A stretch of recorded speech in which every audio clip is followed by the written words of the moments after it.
Questões tributárias sempre geram dúvidas, e no setor imobiliário não é diferente. Foi aprovada recentemente a lei que eleva a alíquota do imposto de renda sobre o ganho de capital. Conhecer as mudanças derivadas da nova lei é um diferencial do corretor de imóveis para orientar bem o seu cliente sobre o acerto de contas com a Receita Federal após a venda de um imóvel.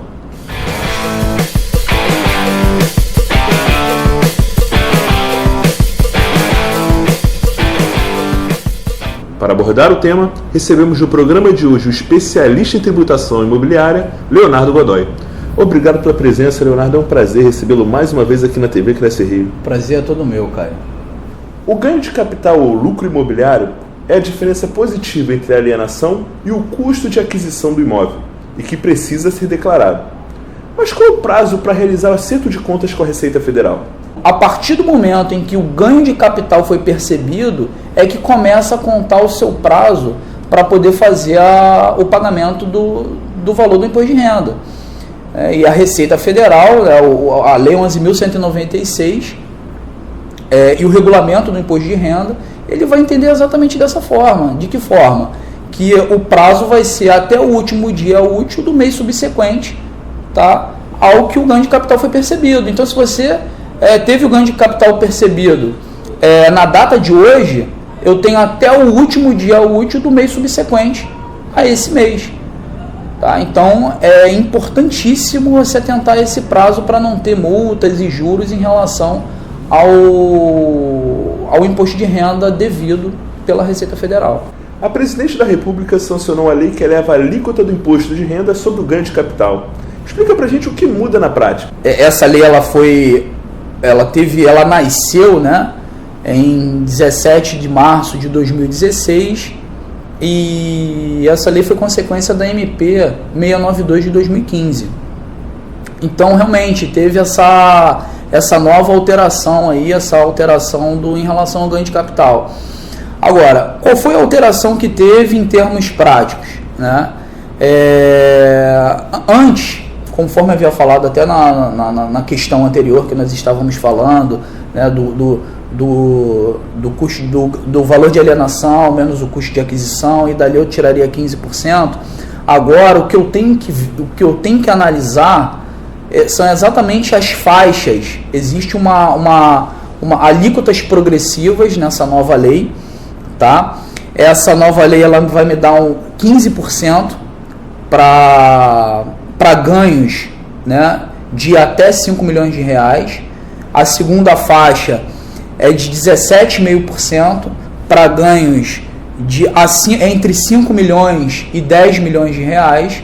Eu tenho uma terceira faixa que é de 20% de ganhos entre 10 milhões e 30 milhões de reais, e tem uma última faixa, né, uma quarta faixa que é de 22,5%, que são para ganhos acima de 30 milhões de reais.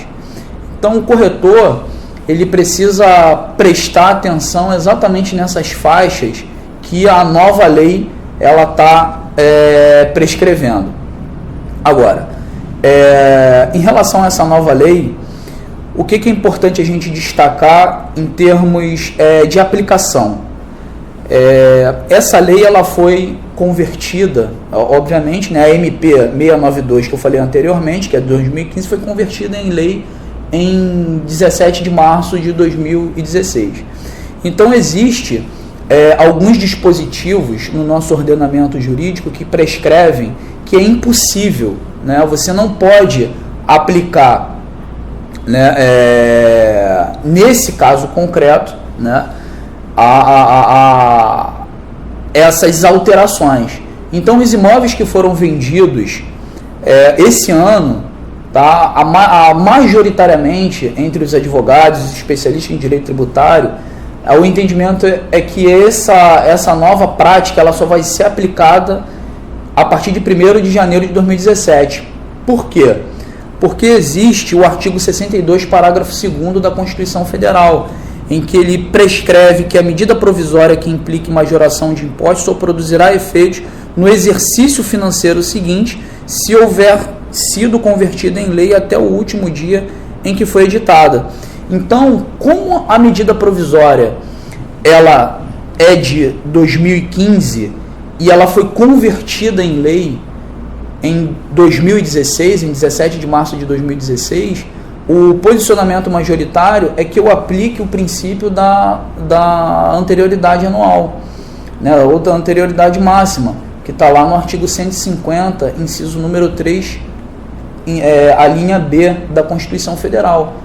Tá? Então, os efeitos dessa lei, tecnicamente, ela só vai ser produzida, ela só vai ser aplicada a partir de 1º de janeiro de 2017. Só que existe um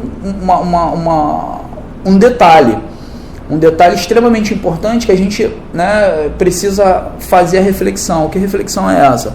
O artigo 5º da nova lei, da Lei 13.259, ele prescreve o seguinte: ele prescreve que a lei entraria em vigor na data da sua publicação, que seria em 17 de março de 2016, com efeitos retroativos em 1º de janeiro de 2016.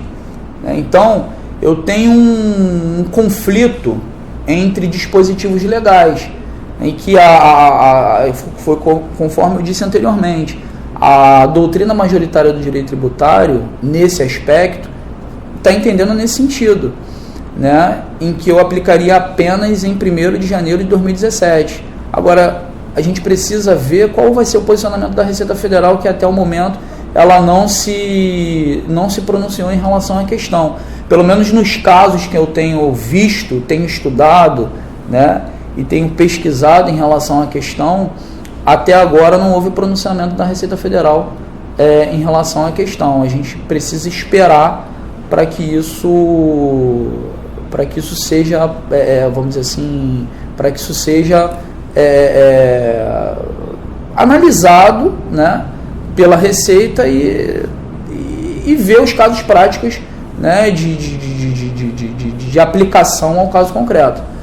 Há possibilidade de isenção ao contribuinte? Como funciona a questão do prazo de 180 dias para aplicação do ganho de capital na compra de outro imóvel?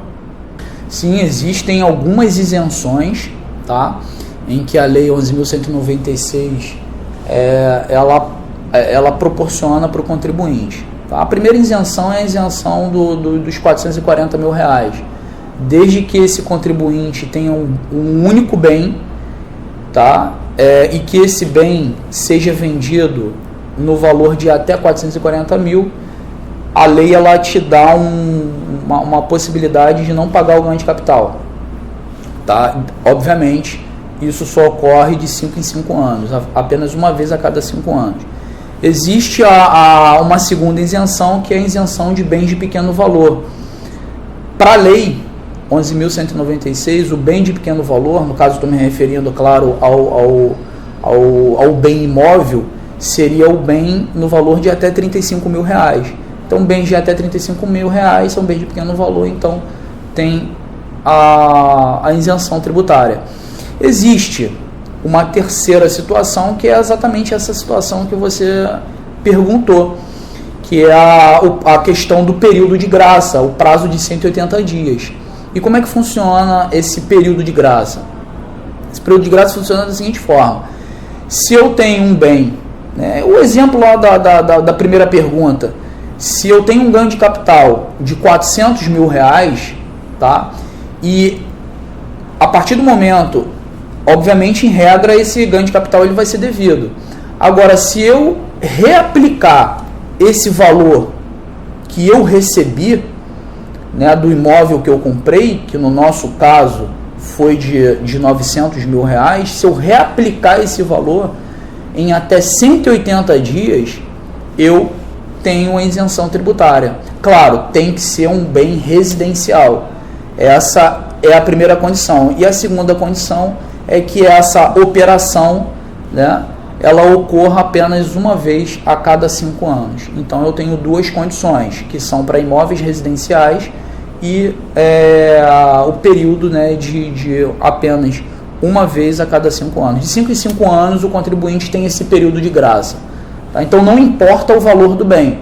Pode ser um bem de 1 milhão, 2 milhões, pode ser um bem de 700 mil, 900 mil. Desde que eu reaplique o valor integral, eu vou ter a isenção tributária do valor integral. Essa é a questão do período de graça da isenção tributária. Leonardo, o ganho de capital incide também numa herança ou doação imobiliária? Existe sim, nas duas possibilidades, tá? No caso da doação, o bem doado, ele vai caracterizar como valor de alienação, tá? E sujeita-se sim à apuração do ganho de capital. Agora, ele só vai se sujeitar se a doação for efetuada em um valor superior ao constante da última declaração de imposto de renda desse contribuinte. Então, eu tenho esse primeiro aspecto da doação. Obviamente, o valor desse ganho de capital, se houver, ele tem que ser pago em até o último dia útil do mês subsequente ao da doação. Então, esse é um segundo aspecto da doação. Em relação à herança, tá? O que eu tenho em relação à herança? Em relação a prazo, que eu acho que eu entendo que é a questão mais importante em relação à herança, né? Uma das questões mais importantes que, em termos práticos, o corretor de imóvel ele precisa se atentar em relação a isso, é o quê? O prazo ele vai ser contado de 30 dias, tá? Ele vai ser um prazo de 30 dias a contar da data de sentença da partilha, tá? Em relação à questão de inventário, em relação à adjudicação do imóvel, do próprio imóvel, tá? E eu tenho uma terceira situação que é a da data da sobrepartilha, ou até mesmo, tá, de uma escritura pública lavrada, tá?